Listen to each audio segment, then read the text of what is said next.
Hello, everyone. My name is unimportant.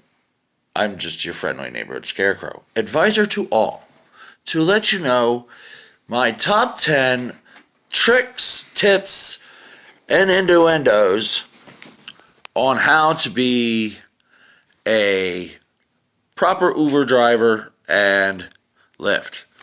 Now, my experiences so far is with Lyft at this moment. So, one, if you really want to be a good Lyft driver, number one, you don't need all the sodas. You don't need all that extra stuff. What you do need is good insurance, a good vehicle, and good customer service. A customer will love, number one, will love if you just open the door for them. Say, for instance, you're at an airport and that you are now waiting for a customer. All right. You get to that customer after you get dinged on your Lyft app. Now, minor note on a lot of people say this online, and I will agree. Make sure you know the rules. Say, for instance, if you are at an airport, number two. But back to number one is just with customers, they love it. They love it if you get out of the car and put their baggage in the car. That's a perfectly good way to make money. Second, with that is also make sure your insurance is up to date. Make sure that you have coverage that covers your running from here, there, and the depreciation of your car. These are things you also want to get, I guess, before you start driving. As well as my plus and minuses about driving. Okay, say for instance, for me as a driver in Omaha, Nebraska is a extremely hard so far, if I've seen as a driver, at least for Lyft, to find customers. But you don't want to be driving all around. And a special tip for for my fellow watchers who are new to driving Lyft in Omaha, Nebraska. Downtown, there's a section of downtown that seems to have a signal blocker or something, which it's weird. I mean, to me, I think it's Uber blocking Lyft drivers, but or vice versa, or it could be something. But when you're down by the let's say the art museum downtown, you will notice that there'll be some service interruptions, service issues, service things. I've noticed that in 4 of my pickups today, that all my service issues were coming up from downtown, where it was very populated and a lot of service. You could get a lot of pings and customers. Pings, excuse me, my vernacular, when I refer to pings, means that possible customers, and that to actually get in there. Also, a minor note, was not to use the count system. Don't forget, by all means, if you run into this situation, let me enlighten you between Lyft and Uber. Lyft does not have a customer service phone number, so you cannot call them when there's an issue with your service. So make sure when you are signing up correctly that you are putting the right location on where you are intending to drive, not where you are living now. Because what it will do, it will route you to the nearest location hub, which unfortunately for us Lyft drivers in Omaha, Nebraska, is in Sioux City, Iowa, which is ridiculously far if you have to go there in person to fix something. Next, what I would say is always keep a charger in your car. That gives you tips in a wonderful way. Keep small talk. Use that voice that the heavens give you. Because with that voice gives you tips. And you get tips every single time. I guarantee it. Next, I would suggest, and especially in this town, customers hate it when you hit potholes. It seems like it's a problem all over the town.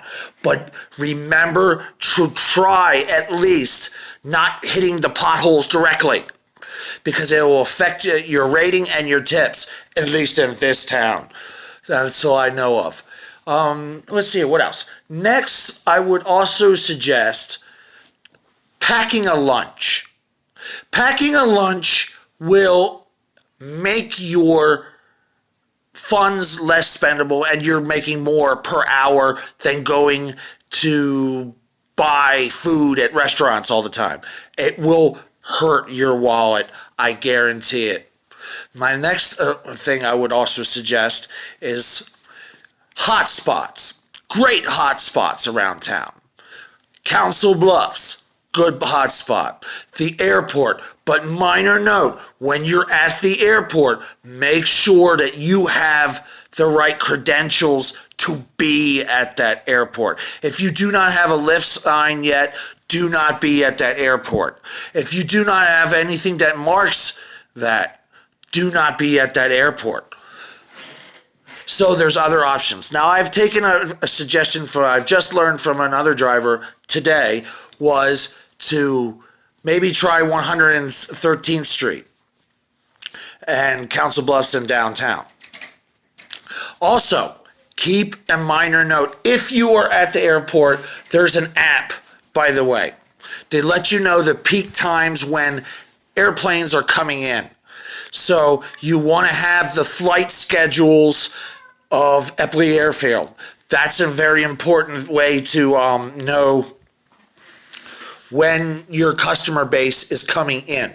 Because remember, my fellow drivers, you are the boss of your business, not no one else, not no one else telling you. Yes, you are a subcontractor and you do have to follow the priority rules and regulations of the company that you are doing rideshare with, but you have a right to tell people if they're being a dick, get out of my car. Excuse my language, I'll be honest with you. Anyway, so what you need to do is realize you have that right. It is your car, your rules. Also, but be courteous with your customers. They love it when you're nice to them. Make sure you talk. Make sure, but don't always talk about yourself. That's what holds you back as a driver, because customers will get comfortable and they don't want to hear about you all the time. And could be that guy, the first guy they say today, when they've had let's go down the list of shitty things that people can go through. Like they dropped their keys, they broke their favorite mug, they'll do all this stuff in the first morning. All right? Remember that might be the first person they see. So try to cheer them up, because they could be already pissed off. Trust me on that. And you don't want to have a bad rating, my fellow drivers. Okay, next. As a driver, don't waste your gas. If you have a spot, sit there. Don't drive all the way around town. And especially during the peak times, which usually the peak times are really good around this town, I would say around 6 to 10 o'clock in the morning here. And I would say 1 to 5 to 7 here. So you have that break period time where it gets real slow. But know this, that if you get a ride from the airport and they send you all the way far out, on the way back to the airport, you will get more dings, dings, ding, ding, dings. And then you'll be able to have more and more customers. Pay attention to that. Certain things matter, certain things don't.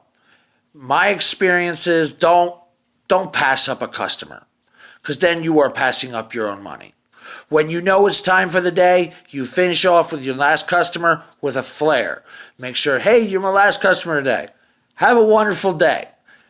Be courteous. Open the door for them. And always, always, by all means, remember their first name or the name. You just don't go ma'am or sir the whole time, because it's unpersonal. And some people who get into a Lyft car want the personal feeling of being there with somebody who wants to talk to them. Because the way I was taught as a child was that there are three people that you could talk to.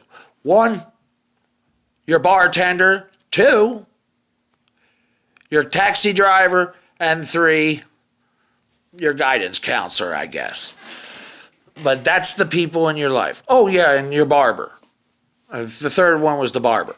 But anyway, I get off topic. So, we do want to remember while we're driving down the road, don't fiddle with your phones, all right? Yes, most states require you to have a wall mount, but there's a life hack for that wall mount. You take a piece of duct tape, right? The handyman's secret weapon. You take a piece of duct tape and you put it to the back of your phone, and bammo, you put it right there on your dash. Still works until you can afford one. Now that's on a for your beginner drivers out there. This is personally because myself is a beginner driver. So with that in mind, so continue on, all right? Make sure there's so many times you can make that apps. And above all, which I've just learned recently, you want to operate both. You want to operate both Uber and Lyft. You can do that. You can operate both. But there's a catch to a lot of signing up for Uber compared to Lyft. If, say, for instance, you have an older car, you do have to pay something when starting up. You do have to pay $22, at least in this state. $22 to get in an inspection on your vehicle. If you do not have that money, you can't start driving. They don't give you no other option. So there is some out-of-pocket costs. You will, by all means, make sure to track your mileage. Make sure to count keep your gas receipts. Keep all that, because when tax time comes around, you are a subcontractor. Therefore, you do not pay any taxes out of the system like normal jobs do. You have to pay for it when tax time comes. So you have to have a separate account put aside to have for your basic needs of taking care of your taxes. Otherwise, pretty much they can take everything you want, IRS. They can do anything. So, continuing on, final part, all right? Final. Be successful out there, my friends. Be successful. Do what you know is right on the road, and don't speed. Don't drive recklessly, because that is your car and as well as that person's life in there. They will not care one bit if you drive down the road speeding. They will give you a bad rating, and it wouldn't work for you anyway. Because then you end up getting a ticket with a passenger in the car. That would be really embarrassing now, would it? So, the best thing I could tell you, as your friendly neighborhood Lyft driver, drive safe, make money, and above all, if you like my show, like and subscribe, and send that bill. I will be here to advise. As long as you are driving, I'm driving with you. This is your friendly neighborhood Scarecrow and Lyft driver, signing off.